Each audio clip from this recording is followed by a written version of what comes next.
Olá, Sanchos e Dulcineias! O tema do vlog dessa semana talvez está em andamento. Essa semana nós concluímos a jornada de leitura conjunta de Porquinhos Se Nos Dobram e fazer o balanço na semana anterior de todas as leituras desse primeiro semestre, fechar agora a jornada, ir pro lugar que eu estou indo agora, tá me fazendo pensar muito na nossa relação com a literatura, principalmente com aquilo que a gente considera literatura clássica, com os livros grandes e difíceis que nem todo mundo teoricamente consegue ler. O lugar que eu vou pisar agora, que eu não piso há muito tempo, que eu tava com saudade, que tem tudo a ver com a literatura, pelo menos pra mim. E só no trajeto já vai dar pra pensar em muita coisa e aí a gente senta pra conversar.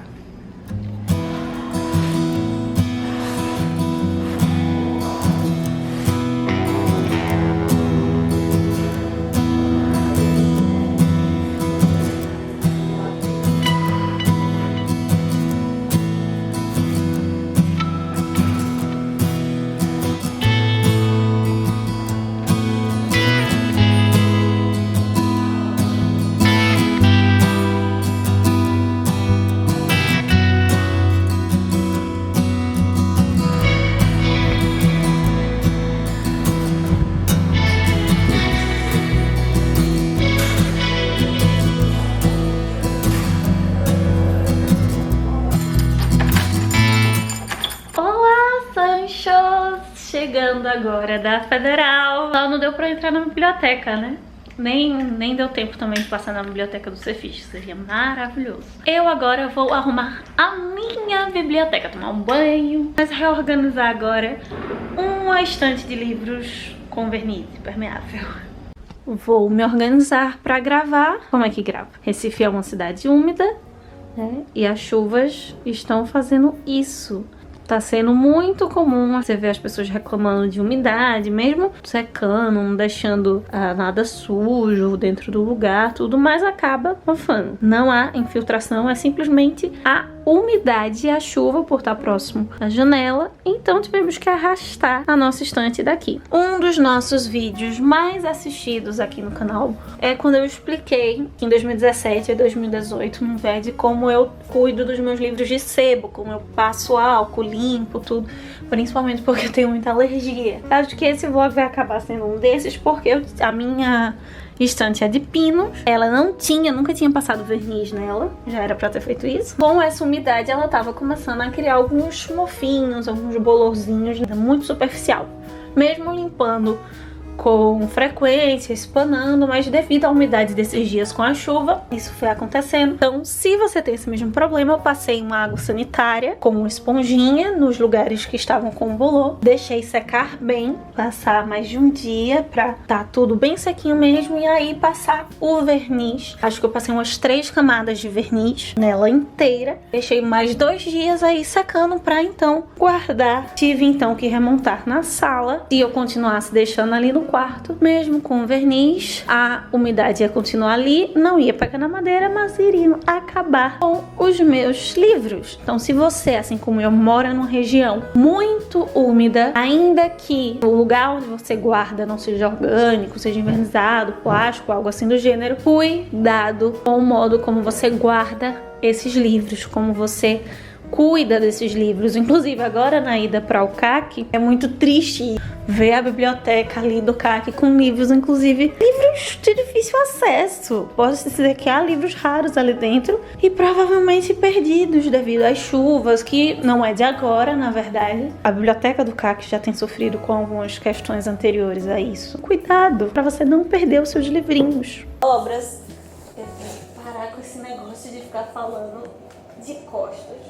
Calma, Celina. Se você assistiu ao último vlog, além de ver o nosso balanço, as leituras desse primeiro semestre, você sabe que nós vamos dar uma pausa nas nossas jornadas de leitura conjunta. Nós lemos alguns livros aqui juntos e todas as segundas-feiras eu venho aqui comentar a minha leitura daqueles capítulos, daquela parte do livro. Mas nos meses de julho e agosto nós vamos dar uma pausa, retomá-la só em setembro. E eu quis conversar hoje com você sobre alguns pensamentos, algumas ideias que vieram exatamente, eu já vinha de anteriormente, mas desse processo de ler livros, nós chamamos de calhamaços, esses livros grandes, geralmente clássicos, e com essa grande alcunha de livros difíceis de serem lidos. Eu lembro que eu comparei muito na época a minha sensação de ter conseguido ler a Bíblia inteira, sem ser a Bíblia ilustrada, adaptada para criança, uma Bíblia mesmo, de Gênesis a Apocalipse, pela primeira vez, com a mesma sensação quando eu concluí o Quixote inteiro também na íntegra, pela primeira vez. Por mais que todo livro, cada obra literária, ela tem esse potencial de nos marcar, de ser desafiadora, os livros considerados calhamaços, eles têm uma dose extra, digamos assim, nessa satisfação, nesse desafio, tanto pela quantidade de páginas, né, uma questão de fôlego, quanto pela sua densidade, por aparentarem ser mais difíceis, mais complexos, não seria uma leitura qualquer. Só que sabe aquele ditado de que tamanho nem sempre é documento? Inclusive com os calhamaços isso faz total diferença.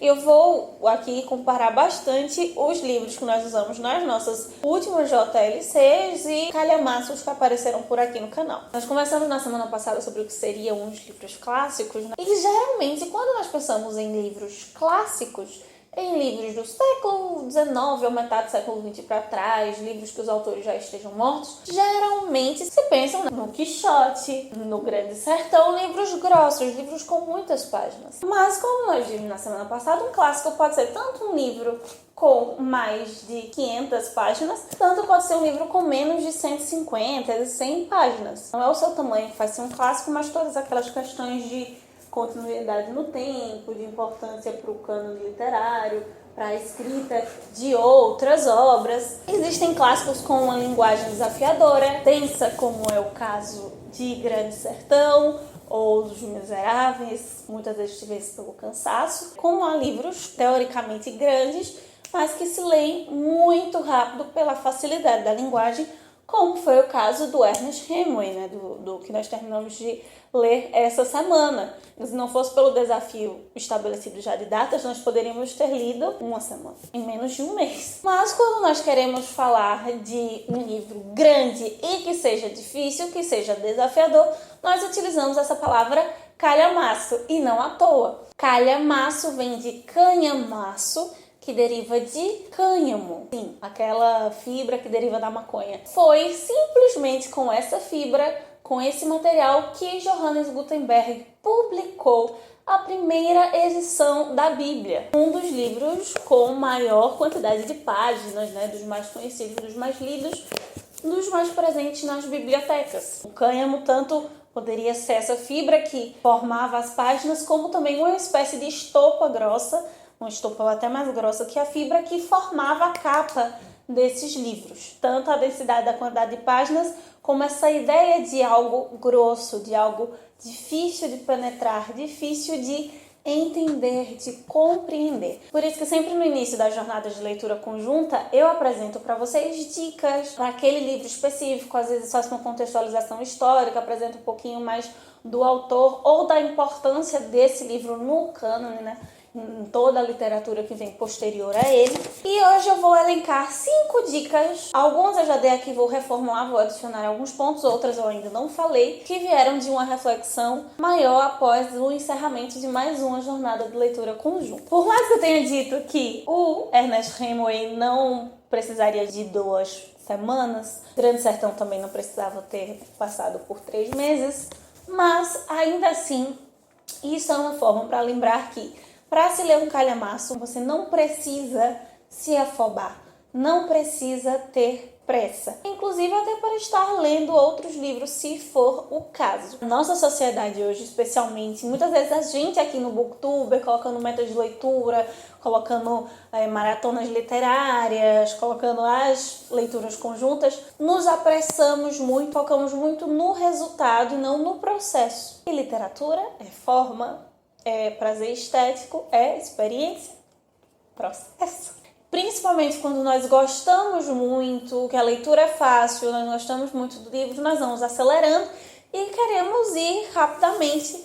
Ou muitas vezes quando nós focamos muito só na história, no enredo, nos resultados e não na forma. E não porque esse autor está dizendo isso de tal forma e não de outra, porque ele escolheu essas palavras e não colocou esse daqui que ele já usou anteriormente, degustar de fato o seu texto literário. Se literatura é forma, aproveite a vista durante essa jornada. Isso ajuda também a diminuir uma pressão que muitas vezes nós colocamos em nós mesmos, temos que fazer isso, temos que terminar isso, então eu preciso ganhar desse livro, né? Se tratando especialmente dos calhamaços, e acabamos nos perdendo nesse processo. E por isso, talvez o resumo de toda essa primeira dica seja constância e não volume. E aí mesmo com toda essa ideia que eu já falei, poderia ser em tempo menor? Sim. O Quixote não precisaria de 2 anos, não precisaria de um post uma vez só no mês, quando nós fizemos durante o mestrado, né, a jornada de leitura conjunta. Mas foque na constância, mesmo que sejam 5 páginas, mas se você se compromete, saboreia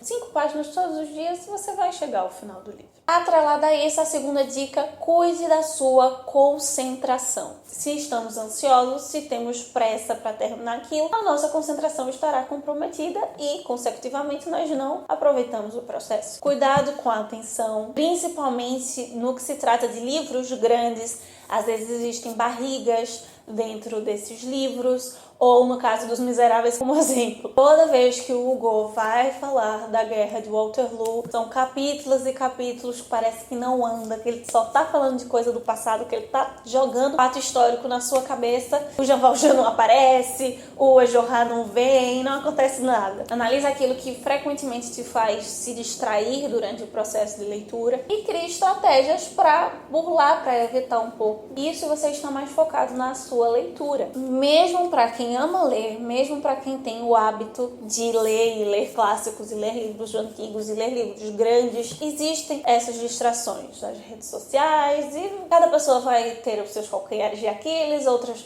são mais gerais. Às vezes é um estado mental um estado psicológico naquele momento que também está atrapalhando. Então se analise e vá percebendo o que te distrai, quais estratégias você pode adotar. E por isso, para desenvolver essa atenção plena, digamos assim, seria interessante, a depender de como está a sua relação com aquele calhamaço, ler apenas um livro de cada vez. Aqui no canal a gente não consegue fazer isso, basicamente, até porque estou fazendo as jornadas e apresentando resenha em 5 minutos, relendo, então tem outras leituras paralelas, mas pelo menos o episódio daquela semana, digamos, eu leio o capítulo inicial até o capítulo final sem compartilhar com leituras paralelas. Só ler livros de resenha 5 minutos depois ou antes eu termino os capítulos daquela semana. E dependendo da pessoa, da prática, não só para os calhamaços, mas para qualquer tipo de livro, se você especialmente está no início, não tem muita prática com leitura, o melhor é que se leia um de cada vez mesmo. Quando nós vamos tendo a prática, é interessante exercitar, ler outros livros,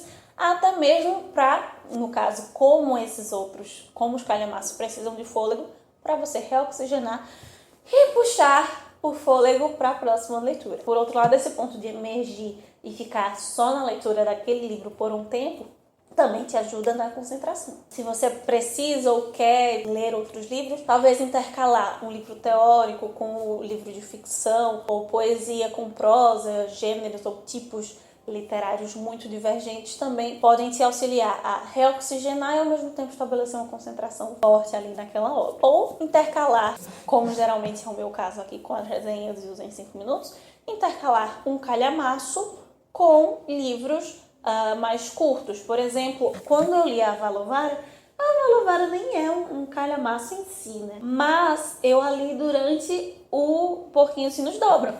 E na verdade, Porquinho se nos Dobram estava sendo o meu livro de respiro, enquanto que a Avalovara era o calhamaço, por uma questão de densidade, da linguagem do Osman Lins demandar um pouco mais da gente. A quarta dica eu acho que eu usei mais com o Grande Sertão Veredas. Experimente mesclar formatos de livros e de leituras diferentes. Acho que a Avalovara e o Grande Sertão se encaixam perfeitamente nesse ponto. Grande Sertão Veredas, principalmente no início, para pegar o ritmo da leitura, não só por ser um livro antigo, mas a forma como o Guimarães Rosa ali representa o jeito de falar mineiro com uma poética muito própria dele.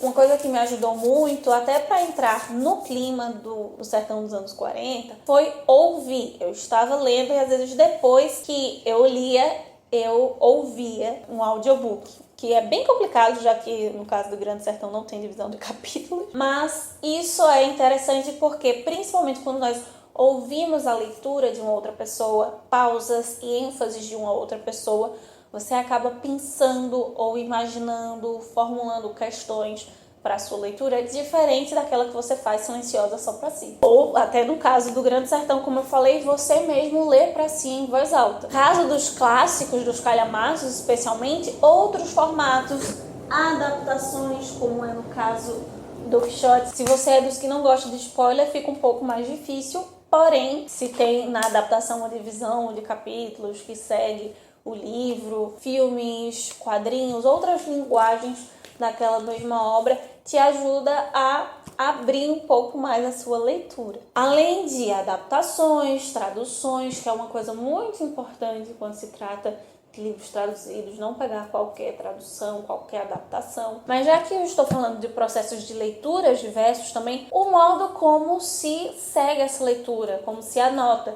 Na jornada de leitura conjunta, vocês sempre estão me vendo aqui escrevendo, resumindo. Não nas jornadas de leitura, mas quando eu apresentei os primeiros calhamaços aqui, o Quixote pela primeira vez, o Mundo de Sofia, a Divina Comédia, Os Miseráveis, eu anotava, fazia várias anotações sobre cada capítulo. O que me rendeu muitas páginas e que coisas que eu não elaborava posteriormente, que eu não apresentava, não iam pro vídeo ou que eu não usei pra nunca mais pra nada, que eu não releio hoje. A depender do seu tipo de leitura é interessante, tem muitas coisas que a gente anota e isso é bom pra pensar. Enquanto eu anoto, enquanto eu escrevo, eu estou conversando.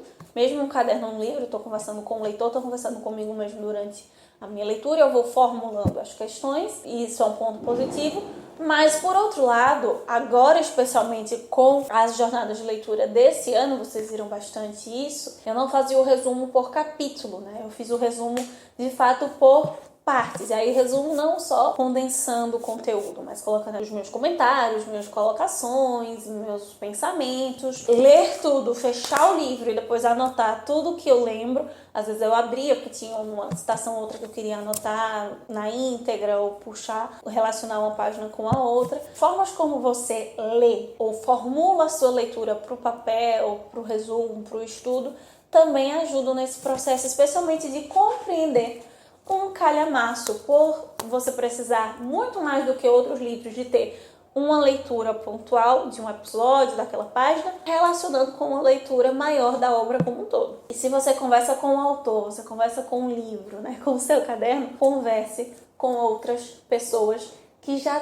tenham lido aquela obra, que estejam lendo a obra, como é aqui a jornada para isso, ou mesmo com uma pessoa que nunca tenha lido esse texto. Nós produzimos, nós imaginamos, nós criamos com um texto curto, com um conto, quanto mais com um calhamaço, né? Nós precisamos colocar para fora, não só para nossa mente esvaziar e a gente não ficar produzindo milhares de coisas e não conseguir absorver a próxima leitura, né? Não pensando só num sistema, digamos, quase industrial de ideias, mas para processar mesmo as ideias, para digerir, né? Já que se compara muito a leitura com o processo de comer conhecimento, comer livros, digerir, absorver esses nutrientes ou não, eles ficarem ali só depois que você tem contato com aquele mesmo alimento outra vez, ainda que não diretamente lendo, esse nutriente entrando em contato novamente vai gerar algo dentro de você. Seja artigo acadêmico, seja uma reflexão pessoal da sua vida, seja debates em rodas de conversa, os nossos comentários aqui na jornada, algo que você vai acabar conversando com outra pessoa e às vezes até auxiliando ou não, fazendo ela pensar em coisas da vida dela, mesmo que ela nunca tenha lido aquele livro, especialmente porque literatura é isso, né? Literatura toca no que há de mais humano em nós, mimetiza o que há de mais humano em nós, seja positivo ou negativo, tá? Então é isso, meus queridos cavaleiros andantes, essas são as nossas 5 reflexões sobre o processo de leitura de calhamaços. Eu espero que elas te ajudem a diminuir, se você ainda tiver medo ou receio de encarar uma obra dessa. Lembrando, como eu disse no início, são obras de fôlego. Às vezes você tá num período que você tá bem, seu pulmão tá bonitinho, tem outros que, né, o inverno tem um resfriado, uma gripe e você precisa mudar. Mas não abra mão de ter essa experiência, de ter contato com obras tão significativas. Geralmente os calhamaços, não só existem calhamaços bons, tá? Existiram livros ruins desde o início, existem livros com qualidade também duvidosa hoje. Mas é um exercício, quanto mais você pratica, quanto mais você vai lendo, não só você amplia o seu arcabouço de leitura, quanto vai desenvolvendo estratégias também para fazer essas leituras. Se você tem outra dica, algo que te ajudou a desbravar um calhamaço, coloca aqui embaixo pra gente trocar mais ideias. Quarta manhã dia te espero para nós conversarmos sobre um livro curtinho, um livro não tão extenso, mas que é um clássico também da nossa literatura latino-americana. Durante a semana, na segunda, na terça e em diante, nós nos encontramos lá no Instagram. Enquanto isso, que possamos sair da biblioteca e ver muito além dos Manhãs de Vento. Vale!